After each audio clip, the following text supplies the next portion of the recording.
Barbie Fortesa update. And congrats kay Barbie. Nominate pa nga si Barbie sa 9 Lion TV Hours Awards. And bilang Actress of the Year at Favorite Bida. At meron pa, nominate din si Barbie sa The 6th Gawad Lasagna bilang Most Influential Filipino Celebrity at Most Outstanding Actress in Drama Series. Grabe si Barbie. Yan pa post ni Genre, yung fashion stylist ni Barbie. Ay matin si Barbie ng Thanksgiving luncheon ng Sparkle GMA Artist Center. Yan pa yung outfit ni Barbie, naka off shoulder. Lalong pumuti si Barbie sa kanyang outfit, bagay na bagay.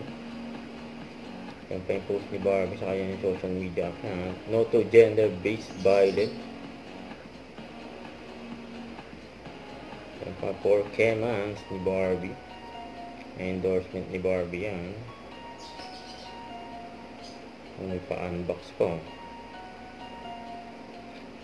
Yan yung mga product ng Kemans with Barbie. Huwag kalimutan mag-subscribe, click ang notification bell para lang update po ang mature reaction vlog. Bye guys, thank you for watching.